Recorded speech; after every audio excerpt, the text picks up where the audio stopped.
जय नारायण व्यास विश्वविद्यालय के अंतर्गत बीए द्वितीय वर्ष के हिंदी साहित्य के जो विद्यार्थी हैं उनके कोर्स में गजानन माधव मुक्तिबोध का एक निबंध चलता है, साहित्य के दृष्टिकोण। गजानन माधव मुक्तिबोध जो है वो मनोवैज्ञानिक साहित्यकार माने जाते हैं।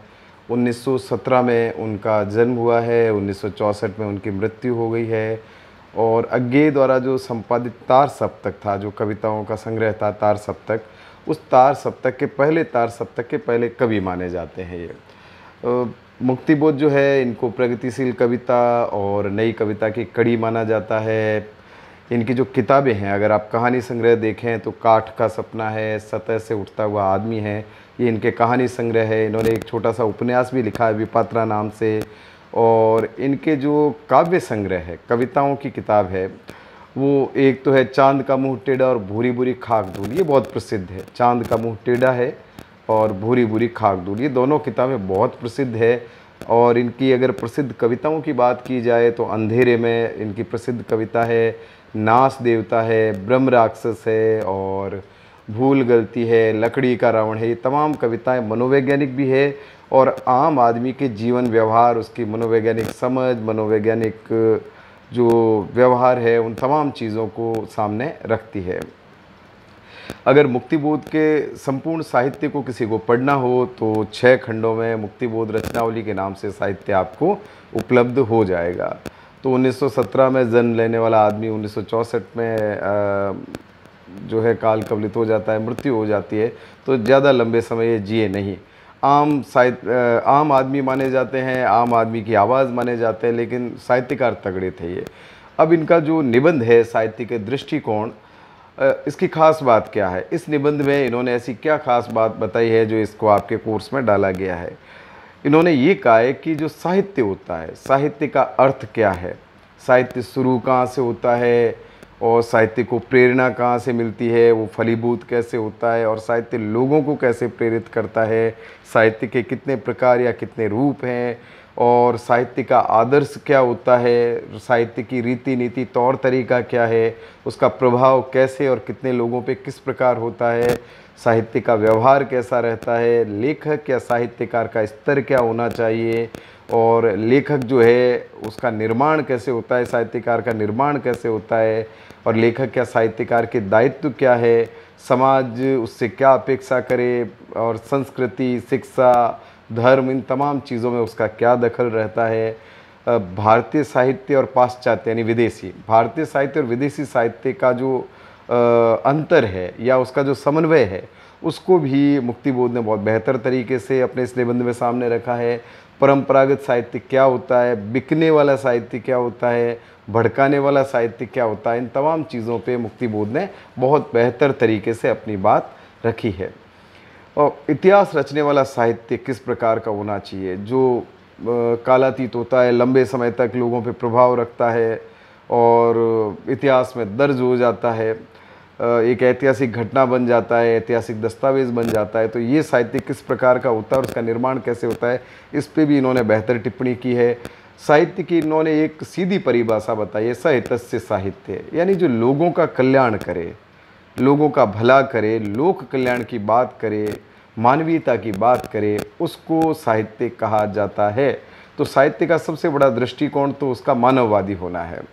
इन तमाम चीज़ों पे इन्होंने टिप्पणी की है। अगर हम लोग विशेषताएं देखें साहित्य की, तो जो सबसे पहली विशेषता है मुक्तिबोध के अनुसार, वो है कि साहित्य का लक्ष्य क्या होना चाहिए, साहित्य का क्या टारगेट है, साहित्य क्यों लिखा जाता है, उसका उद्देश्य क्या है।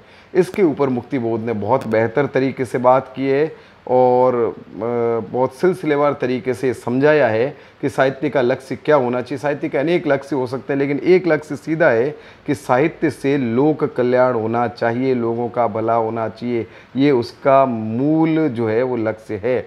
अगर दूसरी विशेषता देखें तो विद्वानों और लेखकों के मतों को इन्होंने प्रस्तुत किया है। अनेक विद्वानों ने अनेकों तर्क दिए हैं, अलग अलग मत दिए हैं, परिभाषाएं दी है, विभिन्न प्रकार के अर्थ प्रस्तुत किए हैं। तो बहुत सारे लोगों की बात इन्होंने सामने रखी है। पुराने साहित्यकार प्लेटो, अरस्तू से लेकर के हिंदी के साहित्यकार, भले प्रेमचंद हो या अन्य साहित्यकार हो, उनकी बात भी इन्होंने सामने रखी है। और उन्होंने इनकी जो तीसरी विशेषता है साहित्य का दृष्टिकोण, जो इनका निबंध है, उसकी खास बात क्या है, आदर्श और यथार्थ का वर्णन किया है।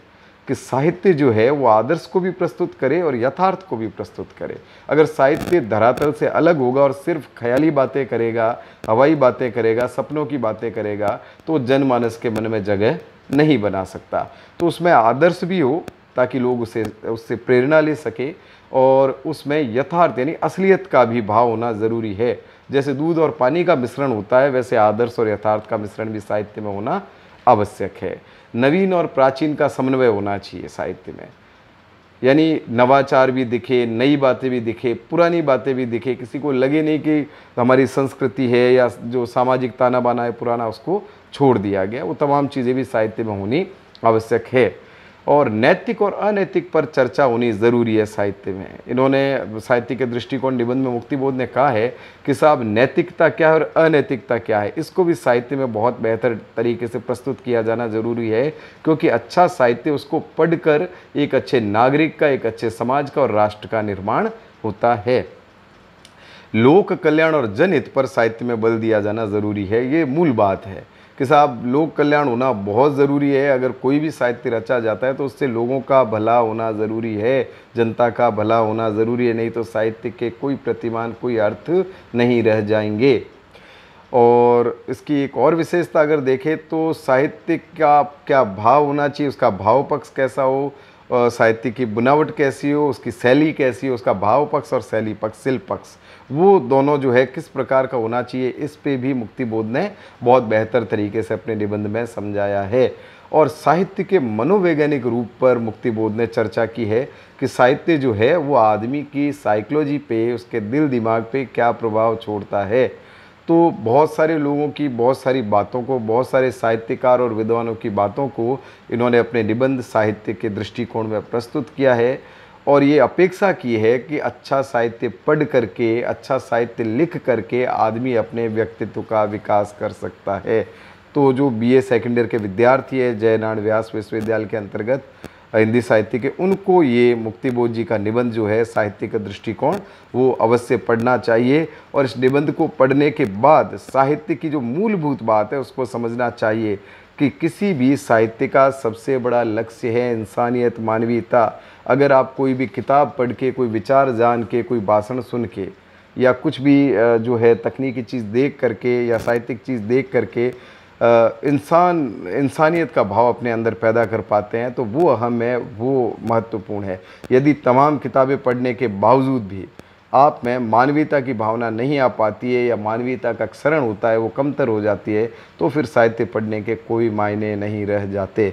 तो मुक्तिबोध जी का धन्यवाद कि उन्होंने इतना अच्छा निबंध लिखा और लोगों को साहित्य से प्रेरित, प्रभावित किया कि साहब साहित्य जो है वो आपके जो हृदय में, आपके मन मस्तिष्क में किस प्रकार और कैसे प्रभाव डालता है, और उससे अच्छे नागरिक या अच्छे समाज का निर्माण कैसे हो सकता है, और वो राष्ट्र और वैश्विक परिदृश्य पे क्या प्रभाव छोड़ता है। तो आपको ये निबंध अवश्य पढ़ना चाहिए। धन्यवाद।